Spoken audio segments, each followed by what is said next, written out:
Today in a different setting, too tired to go back to office and get into my regular opinion setting. So let's do it from the studio. Welcome to Opinion.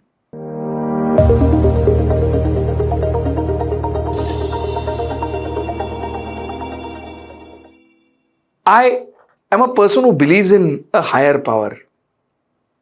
I practice my spirituality, my spiritual practices at home. And I tell you, it's nice. This is not an advice, neither am I suggesting something, but I say for me, I feel very good when I have my small little practices, my small little meditation and come out to office. I feel fresh, I feel good, I feel rejuvenated.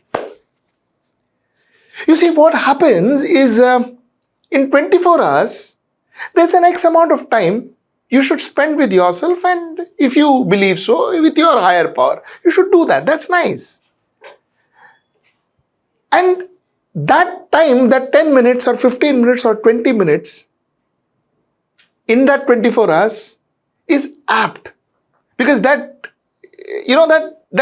corrects everything. That corrects your stress, that corrects the way you think, that corrects your body, everything. It's a fantastic feeling. But if that 20 minutes becomes 2 hours and that 2 hours becomes 6 hours, then it starts harming your life. What are you doing? You are still meditating, or you're still doing your spiritual practice, or you're still spending that time with your higher power. All that is good. It is not something wrong. But the moment you do that in excess, it starts spoiling your life. Because it starts infringing on the time that you should be spending to put to work. Work so that you can earn for your family. Work so that you can build a career for your future, for your children. That will harm your work. That will harm the time that you spend with your family. This time that you need to spend with your wife and your kids, it will start harming it. With your brothers, your sisters, your father, your mother, it will start harming it. So the same spirituality, the same spending time with a higher power, that same thing, when it is done in excess, that same good thing, great thing, when it is done in excess, it starts harming a person's life. Why am I saying this? I am saying this is because, like I told you, to talk about one's community, to look after one's communal interest is good, is very good. And it should be also. But when that exceeds, then it starts harming the society, exactly like my example before. Karnataka was one such example. You pick up a cosmopolitan state, you pick up a state which is progressive, you pick up a state which was trying to create something for itself, trying to be the IT hub, trying to be the international IT hub, and so on and so forth. You pick up that state, convert, put communal flavor into that state, communal venom into that state, over-communalize that state, communally polarize that state, and this is the result. This is how that state is going to react. Somewhere down the line, the state said, bus, ab aur nahi. And that's the point I wanted to make through today's opinion. Communalization, I'm not going to get into cliche. Communalization is bad, and I'm not going to say all that.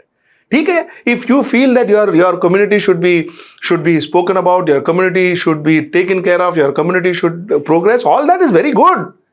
Very good, but do that in a limit which does not harm the entire society, does not harm the growth of the society, does not harm the way a society thinks. Do it in that perspective, do it in that way.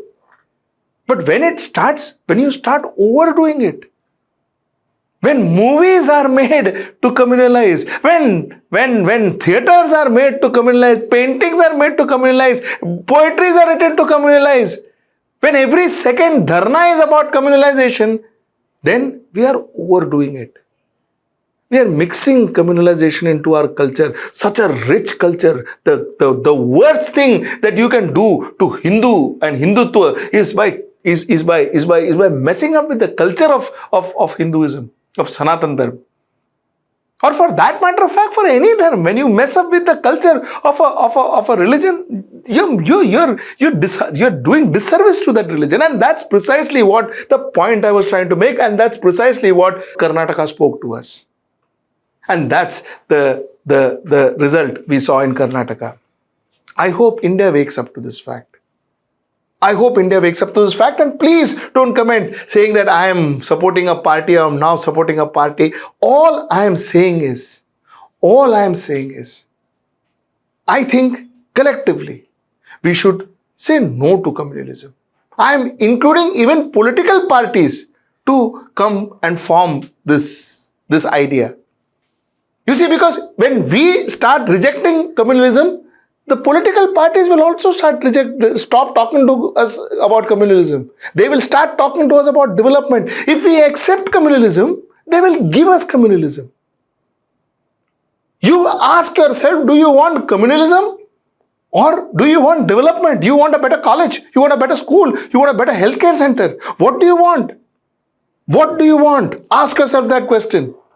And when you get that answer right, your political party will start giving you that what you ask for. And that's the point I wanted to make today. Till I see you next Sunday at 9 p.m. Namaskar.